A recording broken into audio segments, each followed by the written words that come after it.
Round of applause for Mr. Misha Collins.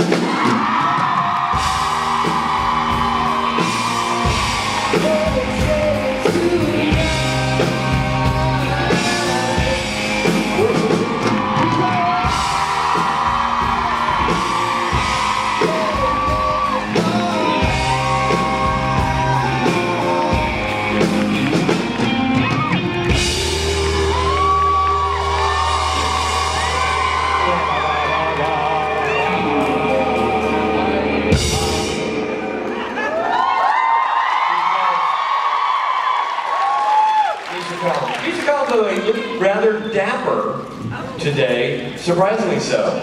Like the blazer, the shirt's nice. Nice pair of cords. When you do that, it makes it weird, but is that the sock? It's socks. We have socks on. Okay. Nice socks. Great. There's a gift. You look really. Are you applying for a job after this? What's going on? You look good. Employable. He's gonna. Now you look like you have a turn going down your pants, but that boy out of there. Walking. Yeah, it's great. I recently decided to be, I had one of those mornings where I was like, whatever, gonna wear those pants again, crumpled up next to the bed. And at lunch, I got up from lunch, I had lunch with someone that was kind of like a formal meeting. Got up, walked away from the table, and the sock fell out of my pants. And nothing says, that guy has his shit together.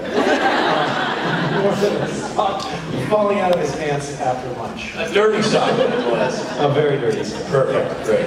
So you turned over to leave and decided today is Toronto clean pants. Clean pants, 70s porn color. Maybe that's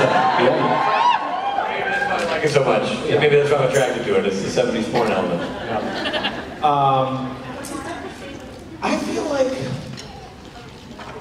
70s porn was kind of like, it was the peak of porn. I know you Yeah. I have no microphone that works. Well, I know you've done your homework, so certainly if you think the 70s was the golden era of I'm going to porn. tell you a little story before you guys leave because I know you're dying to get off the stage. My wife's mother and her father separated about 15 years ago. They've been together for 25 years. And they separated, and Vicky's mom, she's like the kind of woman who, every time I get in the car after she's been driving, it's tuned to like a very conservative Christian radio. She gave Vicky a promise ring to promise that she wouldn't have sex before she got married. She was very kind of like, you know, clean cut kind of woman. She got separated from her husband of you know, a quarter of a century, and it just turned into this like wild fuck fest. And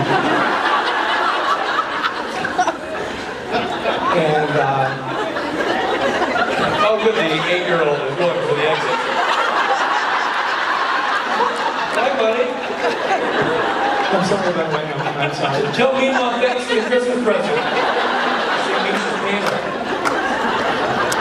So she started driving around with this box of VHS porn tapes in her car that she had had this amazing, almost spiritual awakening because of, frankly, 70s porn, and was carrying around this box like she had just discovered it, so she assumed the rest of the world also didn't yet know about it, and so she was like friends and neighbors and son-in-law and daughter were like, you guys gotta see this stuff. And she gave us this signed by Marilyn Chambers copy of Behind the Green Door. Like, wow, you guys have to watch this. Which, up until that point, I admit I had been woefully ignorant of. And it's such a cool thing to get from your aging mother-in-law. Like, a video with like full...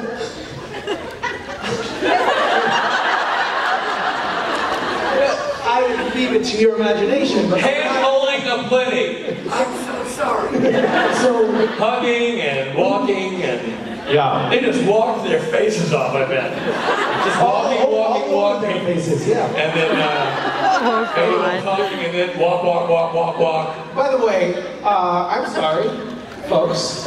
It's not normal. Doesn't normally go this way. This is not representative. It's not unrepresentative. Yeah, I would say you're usually halfway through the set before you start offending the entire group. Way to beat the Christmas rush. Ladies and gentlemen, Misha Collins.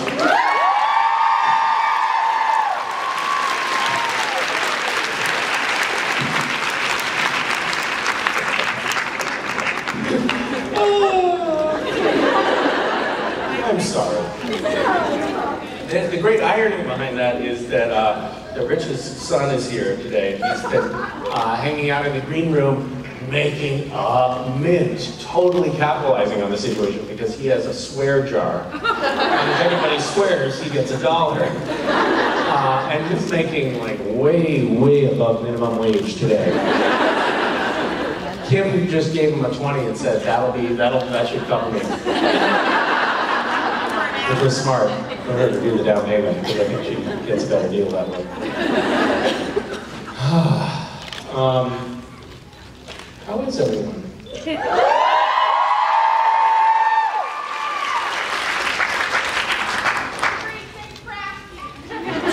Pardon me?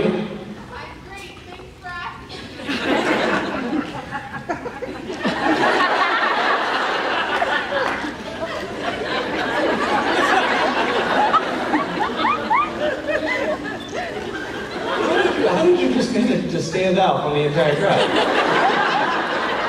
Well played. Good. Very good. How's the family? Yeah? Who are you here with today? Your best friend. Is that the one that looks just like you sitting next to you? You're not related? You look like sisters? Do you get that a lot? In fairness, I can't quite see your faces. We have these friends that have kids that are exactly the same age, like a boy who's 7 and a girl who's 5. Our kids are best friends with their kids, and the parents kind of look exactly like us. And we realized recently, oh, we're friends with these people because we are narcissists.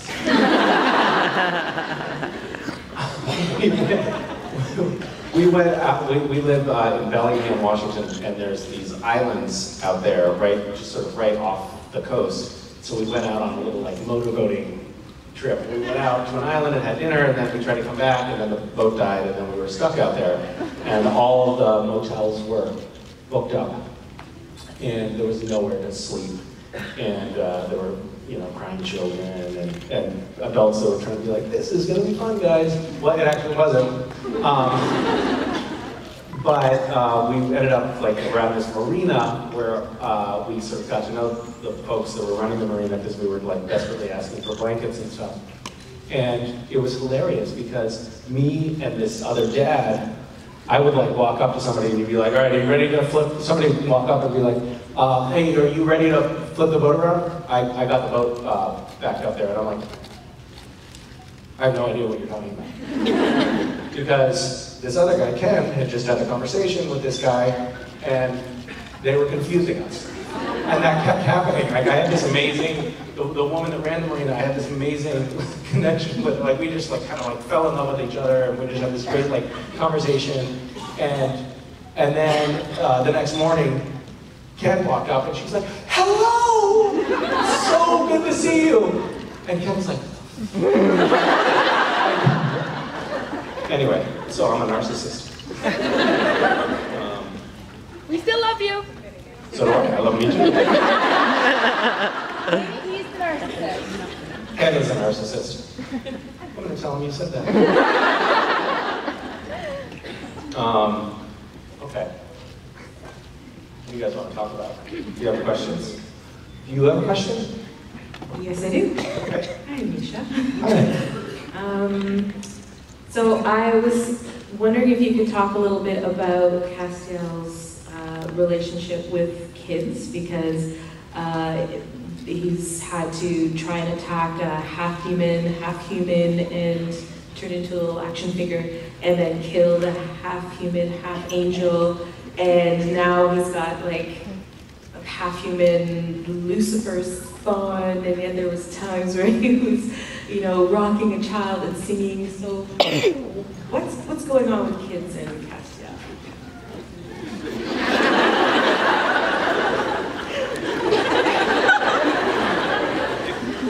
I love the idea, season 15, be like, all right guys, let's go.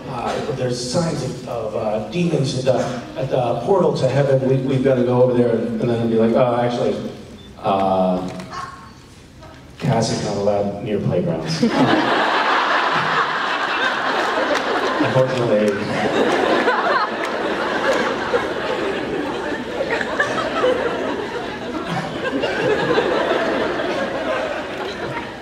Ideally, Cass would be great for this job, but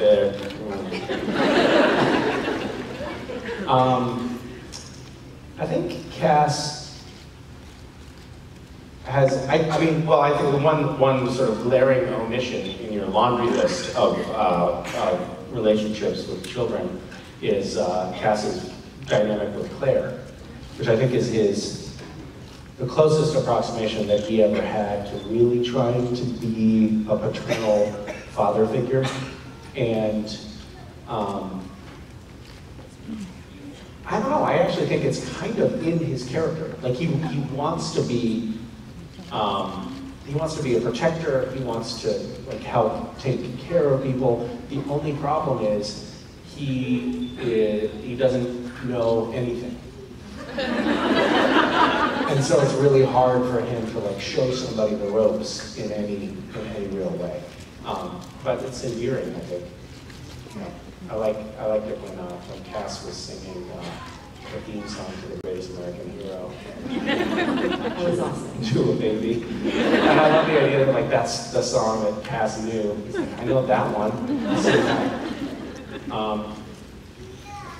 I think originally, and this is the first script, I'm not supposed to talk about what happened in scripts that we didn't actually end up shooting, but I think originally we were going to do Highway to Hell. But then they couldn't get the rights to Highway to Hell, but they could get them for The Greatest American Hero. So, yeah. Thank you. Hi. Hi. Sorry, it's on my phone.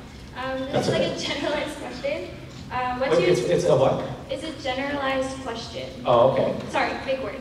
That's it, yeah, that's it.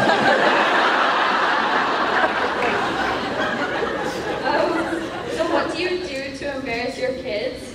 And what do your kids do to embarrass you on purpose? Well, my kids do a lot of things to embarrass me on purpose. Like, for instance, today, my son humiliated me. Because yesterday, my wife was running a 10K today. And yesterday, Wes was like, I'm going to run that too. And my wife said, you haven't trained at all. And he says, I don't care. I can do it anyway. And I was like, that's my boy. And then this morning, I was like, texted, and I was like, you guys, how's the race? And Vicky said, he went to the playground instead. That's embarrassing.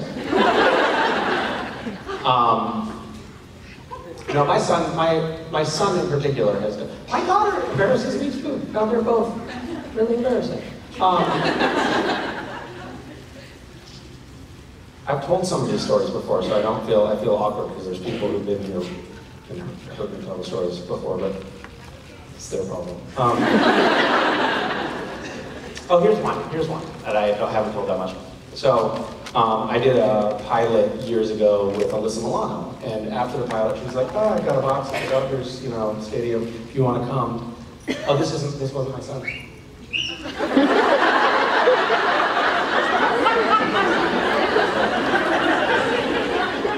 This is my godson, it was close. So, my godson at the time was 6 years old. And we went to the Dodgers game and we're in this box and there's all these like fancy Hollywood people in there. And I'm feeling like a little bit of a fish out of water, but I'm trying to fit in. And we sat down and it was me, Joey, my godson, Alyssa, sitting right next to each other. And then Joey turned, there was like this amazing, batter hit the ball really well, and then it was like, ah! And then Joey was like, turned to Alyssa and said, Misha breastfed until he was 6. Which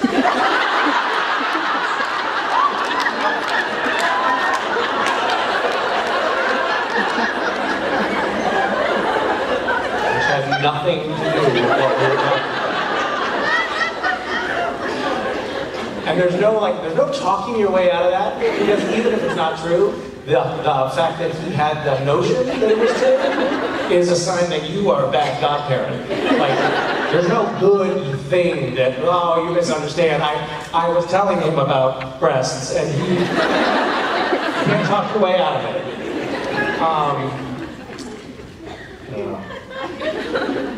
How do I embarrass them, though? I don't know, we might not yet be at that point. Like, I think they're not yet experiencing parental embarrassment, which is amazing. It actually feels like I could really get away with murder right now. Because if you do something really weird with a little kid, they just think, that's cool. They don't know that it's embarrassing yet.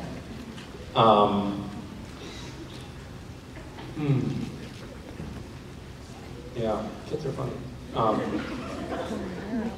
The way their numbers work is amazing. The other day, Wes was like, Dad, can you tell me what is the relative size between an atom and an electron? And I was like, I don't know, it's something like a pea and a football field, or I don't know, they're big, a big difference. And then later on, we were talking about the fact that he had received a bicycle for Christmas. And he said, Dad, how did Santa Claus fit the bicycle down the chimney? And it's just really amazing that they're like working out these two types of problems in their heads, One is like on the sort of, quantum physics level, and the other is, what the fuck did Santa? Anyways, good talking about the kids, thanks. Hi. I did not expect to actually get to ask you something, so it's just nice. So this is like a new system that we have, which is the lottery system, right? Is that how you got up here? Yeah. So what that does is it sort of takes the pressure off. Like you can say, yeah, I'll ask a question, but they're not going to pick me, so I don't actually have to come up with a question. And then they do pick you, and then you're put on the spot. You don't have a great question. Everybody's judging you. It's a lot of pressure. How did that help, by the way, that setup? Of course it did. Yeah. First off, love you. Oh. You're great. I think so too. And the actual question is Kiss, Marry, Kill, and it's Sam, Dean, and Cass. That's not the trio that I'm accustomed to. There are kids here. There are kids here. I think the kids left. Are there kids here? Oh, her father's here? So when we say kiss, we mean...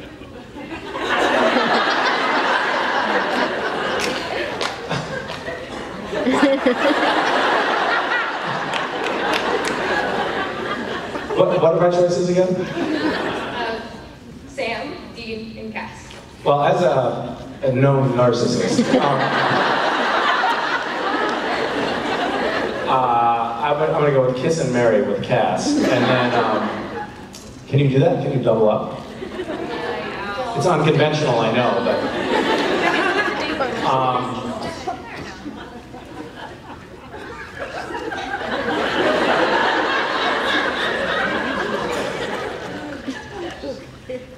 what is your feeling on the topic? I see that you have your dad right here.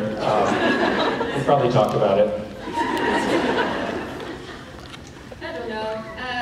Sam seems like he would listen to you. Not true?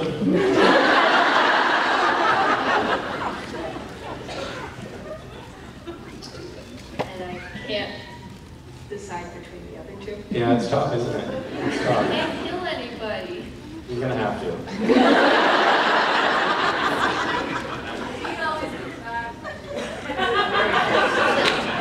So does Cass. You gonna kill Cass? No, apologize to Jensen for me.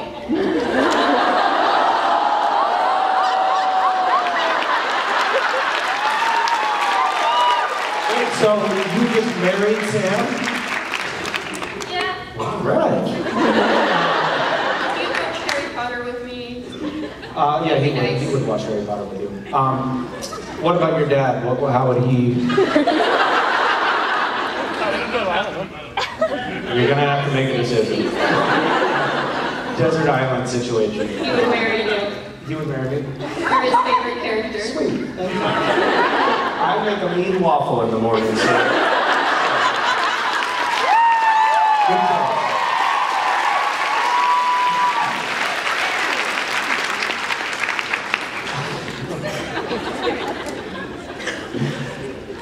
That is the last time that father comes to a convention. Hi. Hi, Misha.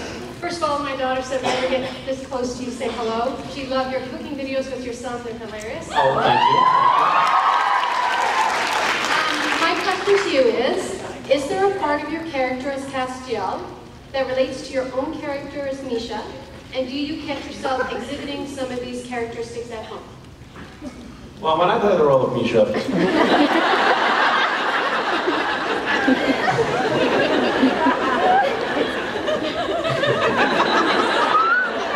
and kids come into the bathroom in the morning, they're like, Dad, what are you doing? I'm like, oh, I'm putting on my Misha makeup. I've got a big day today. I'm going to the grocery store. I'm working on a new bit as Misha. There are definitely qualities. There's definitely overlap. For one, this is maybe obvious, I don't know. We look a lot alike.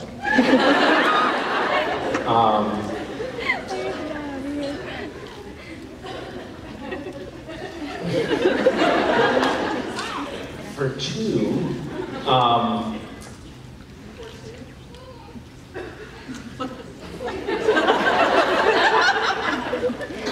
so yeah, why do people say for one, but why can't you say for two, for three, for two? I mean, I think this is probably telling. So when Castiel first appeared in the first script, episode 401, Lazarus Rising, anybody heard about the show? The dialogue, the character's dialogue was written very kind of forceful. He was a soldier, he was a warrior. It was very kind of military and unfeeling. And over time, the writers sort of morphed the character to be more of a socially awkward misfit who doesn't understand what's going on. And I feel like that was me imbuing the character with my own qualities a little bit. They're like, well, I'm not sure that folks are going to buy the whole macho thing with this guy, but socially awkward.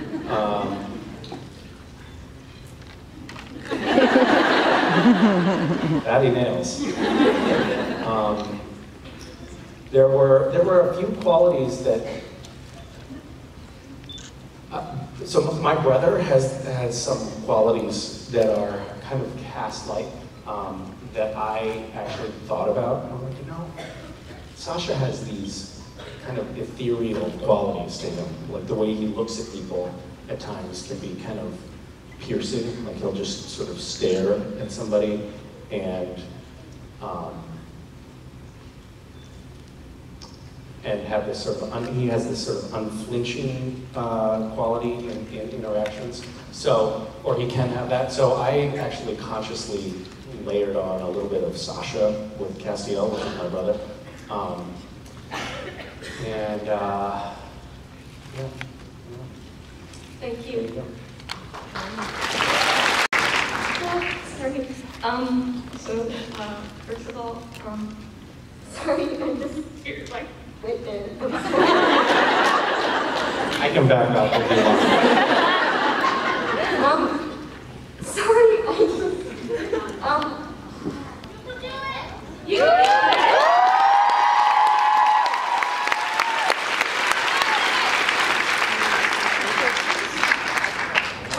Are we wearing matching shirts? Oh, okay, no. You're my hero. I love you a lot. You really mean a lot to me.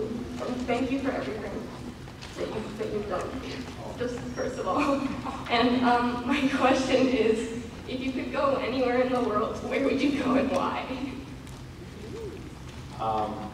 Well, first of all, thank you. That's incredibly sweet, and means a lot. And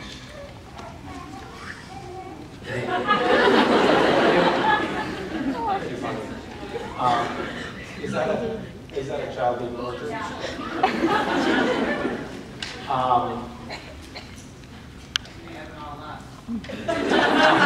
Like, there still are children here. Probably Mongolia.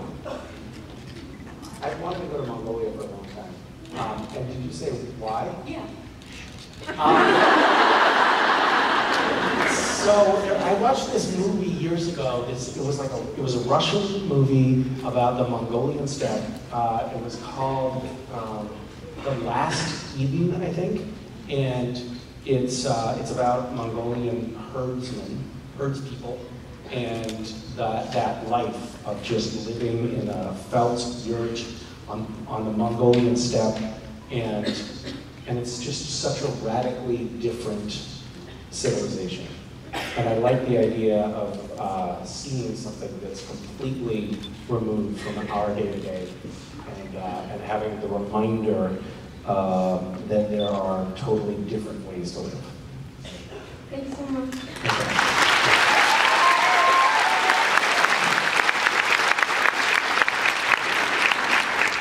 Hi. I was wondering if you can give, my question is, I was wondering if you could give us like a little tease on like what you've been filming. Sure. Absolutely. Yeah.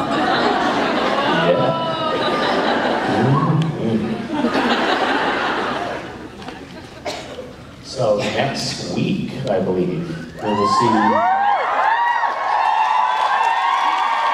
first episode of season 13.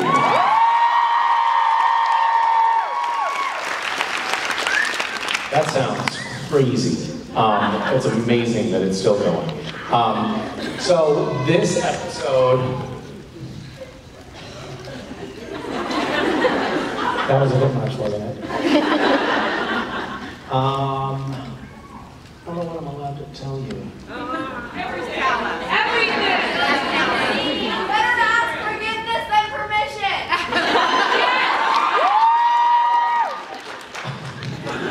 I've asked for forgiveness a lot of times from the producers when they call me. Misha, I have a bone to pick with you. Yes. A lot of conversations have started that way, based on things that I've said at panels. Well, I'll tell you this. We open very much where we left off. Castiel is... Don't say it! The word you're looking for is dead. But definitely not living. And there's, I'm gonna just describe to you. So spoiler alert, if you don't want to know about this, cover your ears, because this is what happened. So Cass is dead, he's prone, that means lying down. He's on a table. There is a sheet that is being drawn over his deceased carcass. It's sort of a lighthearted moment on the show. Like this. And the sheet is drawn over and placed over Cass's face by Dean, who's standing there. And Dean is noticeably upset. And as an actor, this presents numerous challenges and questions. One Did Cass die with his eyes open or eyes shut? I learned a long time ago, die with your eyes shut, it's much easier. So Cass is now prone, eyes closed, and a sheet goes over his face. The other problem as an actor is you can't breathe while the camera's on, because the audience will watch and say, that person is breathing. So you have to hold your breath, and that's very challenging. The other big challenge here in this particular instance is that now I am lying there on a table, unable to see anything under a blanket, with Jensen delighting in the fact that he could, for instance, just slap me in the balls. And so while I was holding my breath, you can actually see my heart pounding through the sheet from fear. And that didn't happen.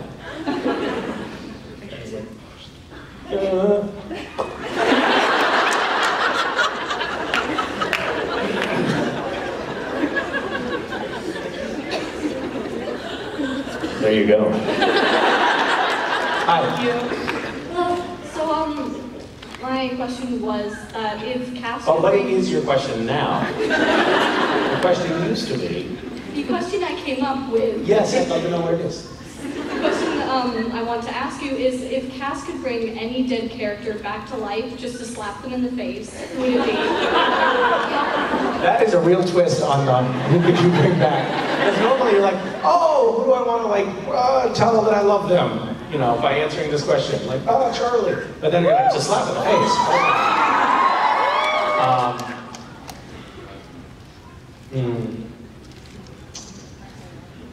Probably, oh, that's a good one. Raphael, that's nice.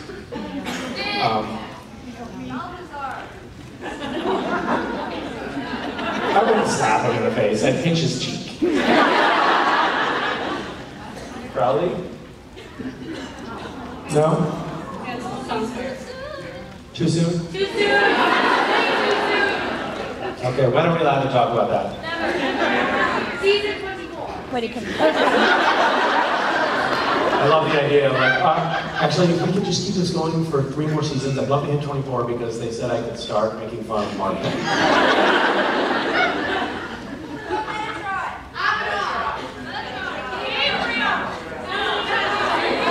Gabriel's not that close. Naomi. God, there are a lot of choices, aren't there? The thing is, I mean, as I'm thinking about it, most of these characters are characters that you kind of like be like, all right, you screwed up, but I'm glad to have you back, sort of.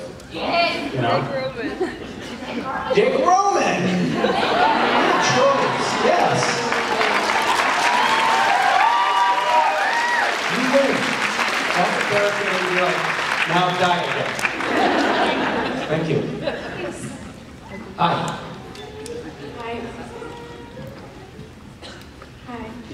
Hi, thank you so much.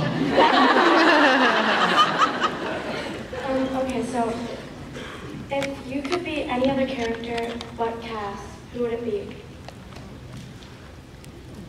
Okay.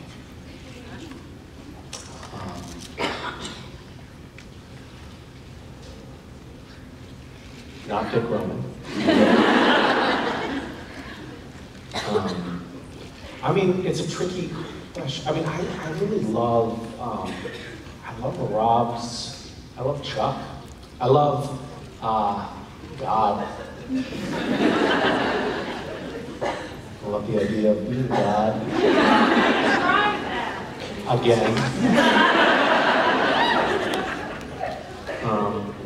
Are you guys okay in the front? No? She likes Rob. She's losing it. How about you? I mean, definitely not Sam or Dean, because those guys are like, the deck is stacked against them. They're mortals, they're up against these powerful forces. You know, Dean has to deal with Sam, Sam has to deal with Dean. They have a shitty car that breaks down all the time.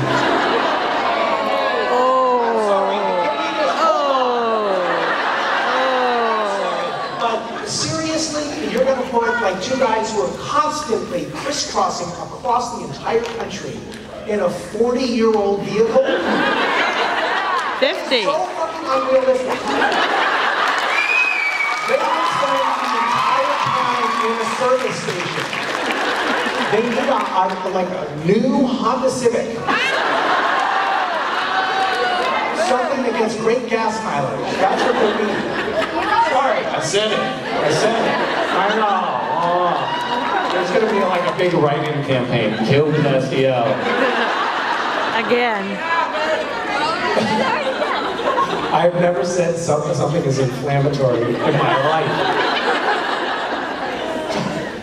She's family.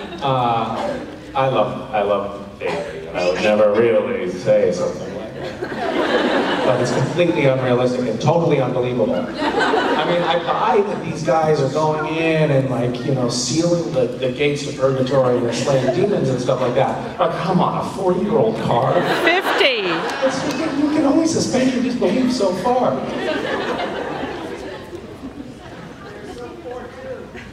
They're poor? They have plenty of money. What are you talking about? They were staying in low-profile hotels. But those guys, they can stay in the Four Seasons if they wanted to. They're just choosing to do that to stay under the radar. They complain about stuff? Sam and Dean complain? I love this. It's like, yeah, well, you know, about the car, but Sam and Dean are a couple of whiners. I'm not sure I'm totally following the thread.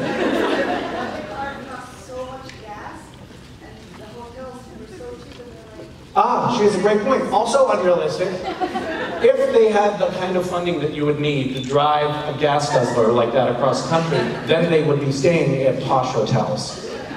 Right. No other money to buy gas. They would upgrade to a 2-star hotel.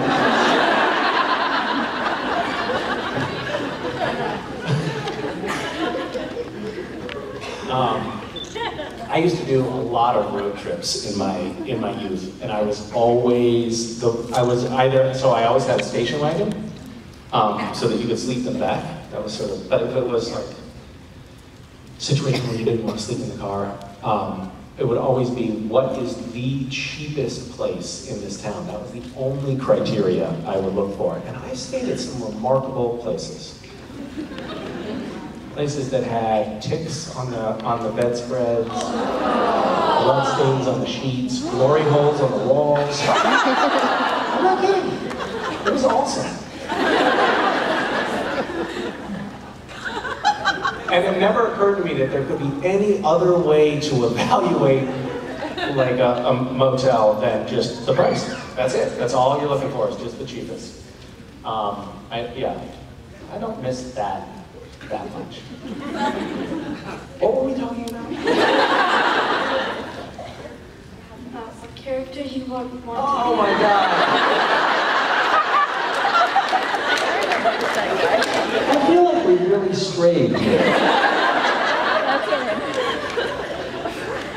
Well, I think I would say Lucifer, because I had such I so enjoyed playing that character for the better part of a season. It was a lot of fun for me, so I'd like to do that again. And thank you. Hi.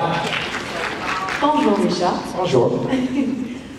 So I participated in Gishwiz this year for the first time with my friends, and we had a blast. So thank you for that. I was wondering if there was an item that you were particularly happy about, or that you were eager to see the submissions for. There were actually, you know what? This year the submissions were amazing. They were just amazing. People did such incredible stuff. For those of you who don't know, Gishwiz is this.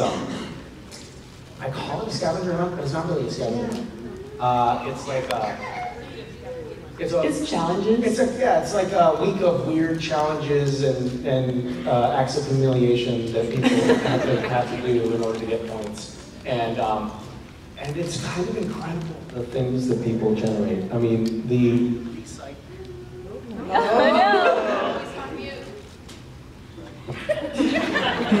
To borrow mine. I guess they don't want me to talk about this. There were so many amazing items. The paper figured prominently. The paper airplanes being launched from space were pretty amazing to see. It's really cool. There's all these videos of paper airplanes just being lifted up above the stratosphere and then released. And the recycled paper dresses were incredible. And this year was kind of a standout year because there was nobody arrested or court-martialed or hospitalized that I know of. So that was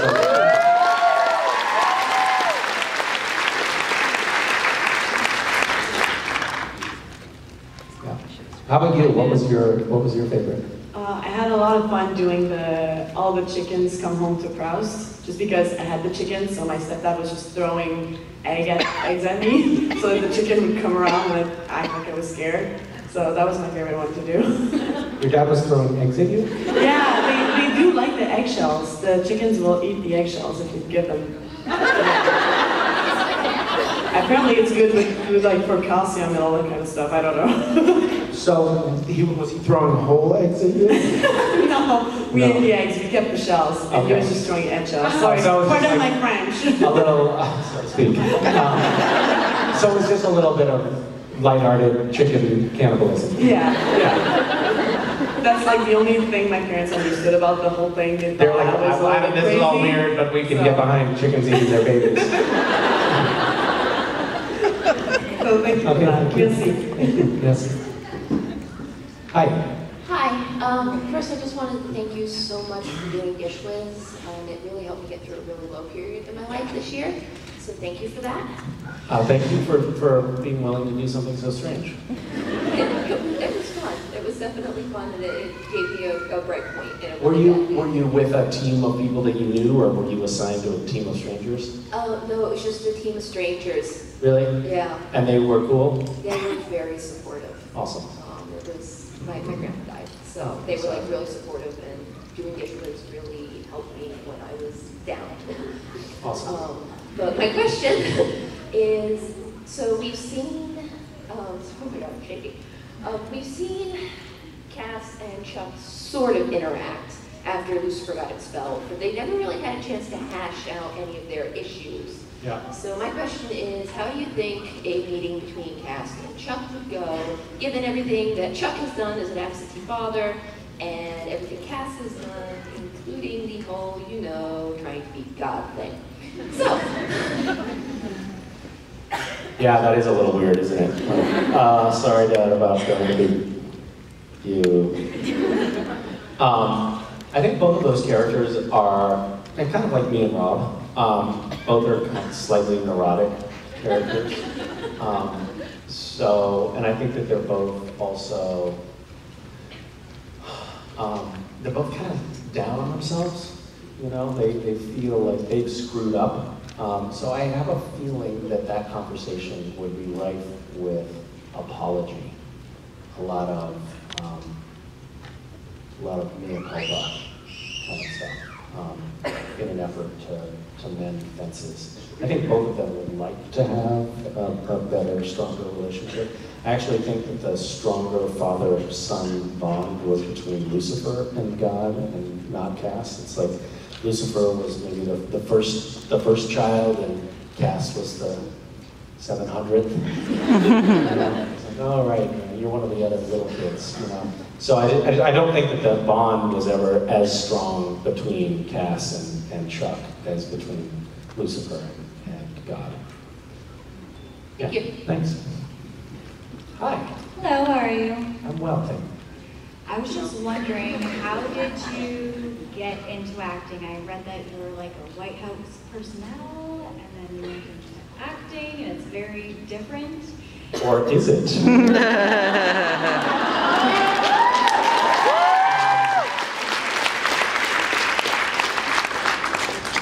And I was also curious, like, how do you prepare for a role? You see on the script an angel, or an angel that consumes souls, and those things kind of don't exist, or do they? Or do they? But like, yeah, how do you make decisions of something like that? Well, I got into acting kind of in a weird, it was a strange path, I think. I was living in Washington, D.C., and I was working at NPR and interning at the to do things, like to influence people. So I went into acting, not to be an actor, but to actually have this ulterior motive that is only something that somebody who's completely full of themselves would ever have. I thought, I'll go to LA, I'll become super famous really, really fast, and give myself like a 5-year, I was like, if Leonardo DiCaprio can do it. Anyway, Keanu Reeves was a big inspiration for me as well. Canadian! Yes. So anyway, that was sort of how I got into it. And then as far as characters developing a character is concerned, it's nice to actually have a little time with a character. For me, anyway, there's something about developing a physicality and a vocality that makes it sort of click into place. And if I haven't had a lot of time to prepare, that just doesn't it doesn't feel organic. That doesn't make any sense, but it doesn't matter. I'm saying it. And with Castiel, I didn't have a lot of preparation with the angel concept, because when the audition sides went out to casting to agents, it said demon on it, because Eric Kripke didn't want anyone to know that they were introducing the angels to the show. So I prepared this very sort of campy, evil demon version of the scene. It was that first scene where Cass shows up, but he was a demon, not an angel. So I played it very sinister and very dark. And then I did it one time for Eric in the audition, and he said, okay, cool, that was great, but little secret, it's an angel, not a demon. Can you do it again? And I was like, okay. And in that instant, Castiel was born. So that was my preparation.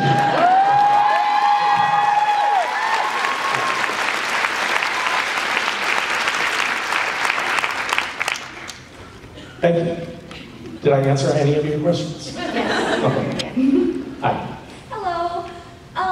First, thank you for being such a lovely human and using your platform to be a force for positive change and be just really inspiring. So awesome. Thank you. I like to think I also just sort of gum up the works a little bit. That's all right.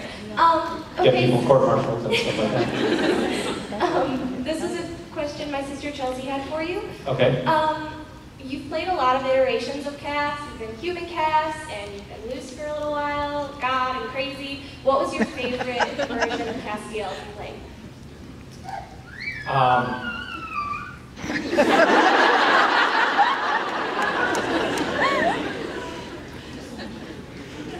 It's quite a remarkable, it's a palette for a single character, isn't it?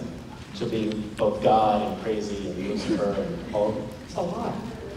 I do say so myself. But I would say that nearest and dearest to my heart, I mean, I did have a lot of fun playing Lucifer, but I have a special affinity for just Cass. You know, just misfit Cass. Yeah. It's such a cool thing to be able to play a character for so long that you totally cease to intellectualize it. I know this is the case for Jared and Jensen too, when they step into the clothing of Sam and Dean. We're all just instantly that character, you know, and our body language and our voice and the cadence of speech and mannerisms, they're all automatic, because it's not that we know the character, it's that we have in some respect become the character. And it's kind of an indescribable thing, but it's very cool. And so for that reason, I think that the characters become very close to our hearts. We had a conversation with a reporter for this special edition that I think is out right now of Entertainment Weekly. Sorry, not CW, Entertainment Weekly. And we were talking about that experience. And Jensen talked about this dream that he had had about the death of Sam. And as Jensen was talking about the death of Sam,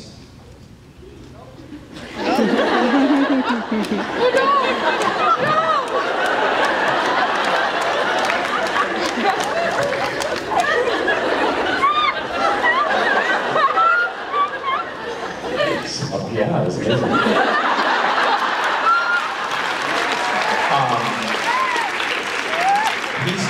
He started to tear up. And we all three of us were sort of swept up by the emotion of thinking about the death of this fictitious character whom we've all gotten to know so well that the thought of him dying makes us want to cry. Because it feels like that's a real person now. It's kind of remarkable, and I'm sure that there's some aspect of that that's also true for the audience. You know, especially people who've been watching the show for a long time. I mean, it's one thing to sort of binge watch, as somebody in my meet and greet was saying they had done in 11 days. By the way, I don't think that's physically possible. But it's another to have grown up with these characters, to have known them for more than a decade, or for, you know, all of your childhood, or, I mean, I just met somebody the other day who was a young professional who had been watching the show since she was 11 years old. I was like, oh my God, that's like so many formative years that you have been alongside these characters, and you watch them go from being like these fit, virile, you know, to who we are now. And watching that amazing transformation, that decay, you start to feel close to them, and they start to feel like family, and you feel like you know them. So it's a very special, it's a special relationship that I think we all have with these characters that can only come to pass when you've been on the show, when you've been on the air for 13 years. I'm the new kid. It's a decade for me. You know, it's crazy. That's not what you asked. Perfect answer. Didn't stop me. Thank you.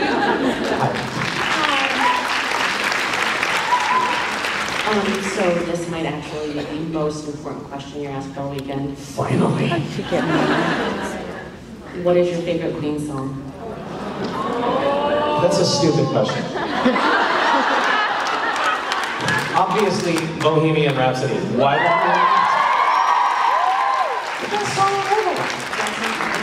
Rhapsody? What? What is your favorite Queen song? I have two.